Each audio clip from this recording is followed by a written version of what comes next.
এরা যা, তোর নাম্বারটা দে তো, তোর সাথে আমার অনেক কথা আছে। রাতে ফোন করব। আসছি। কে ওটা? বান্ধবী, একসঙ্গে পড়াশোনা করতাম। এখন তো আর পড়েন না। ও আপনার নাম্বার নিল কেনে? বান্ধবী নাম্বার নিলে কি হবে? কি হবে আবার? ছেলেদেরকে আমার খুব ভালো করে চিনা আছে। ও রাতে ফোন করবে আর আপনি প্রেম করবেন। আমার সাথেও তো হাজার হাজার ছেলে নাম্বার চাই, প্রপোজ করে।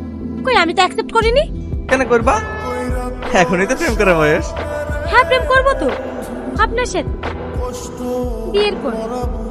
এইটা রাজাকে দাও, নরম হবে। তালসারগুলো কিন্তু খেতে ভালো, খুব মিষ্টি।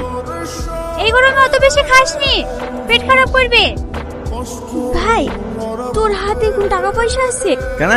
তোর ভাই একটা মোটরসাইকেল নেবো বলছে। কে মোটরসাইকেল নেবে? ওসব মোটরসাইকেল ফোটরসাইকেল দিতে হবে না। বিদে মোটরসাইকেল দিই নাকি?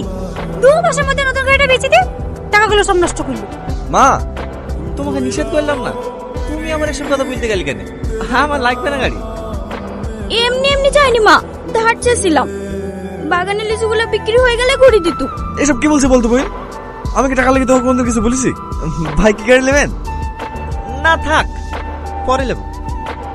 পরে না, আজকে গাড়ি নিতে হবে। বিকালে শোরুমে যাব। থাক না, আমার সাইকেলে ঠিক আছে। চুপ করেন তো, জানো ঠেন গোসল করলেন গা, গাড়ি আনতে যেতে হবে।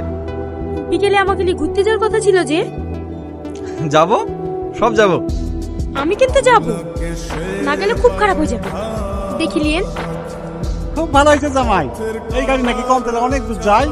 হ্যাঁ, শোরুম থেকে বললে তো 60-70 দেবে, দেখা যাক। ওগো ঘরে আসো, খেলাও। চলো, হাত মুখটা ধুয়ে আসছি। এই তো রাজা চলে এসছে। ব্যাগে কি? জামা। রাজা, দেখি তোকে দুদিন ধরে বলছিল না খুব আমার ভালো দোকানের হয়েছে। পাশে 200 টাকা বিক্রি আছে? কথা বল। তোমার কথা অনেক শুনেছি। 1650 আমার ভাই খুব নাম করে তোমার। ভাইপো? ফরাজি পাড়ার মিলন, তোমার কাছেই তো কাজ করে। ও, এখন কটা লোক আছে? ওই 35-40টা হবে। বাহ, ইনকাম তো ভালোই হয় তাহলে। হয় মোটামুটি। তো বলেন চাচা, দাম কেমন কি চাইছেন? তো বাজারে যা চলছে, আমি 3.5 লাখ টাকা চাইছি। 3.5 লাখ? ছেলে পিলা অসুবিধে বাড়ি আসবে, এই সময় এতগুলো টাকা মাস দিয়ে পরে নিলে ভালো থাকবে ভাই। 2 মাস পরে নিলে আর ওই জায়গা পাওয়া যাবে নাকি? মেয়ের বিয়ে লেগেছে বলে জায়গাটা বিক্রি করছে। আমি না নিতে পারলে অন্য কেউ নিয়ে নেবে। ওর কাছে টাকা নাই নাকি?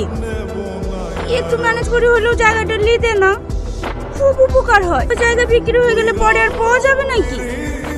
এমনিতেই দোকানে মাল রাখার জায়গা হচ্ছে না। আচ্ছা ঠিক আছে, কাল সন্ধ্যাবেলা সেটা কালি যায়।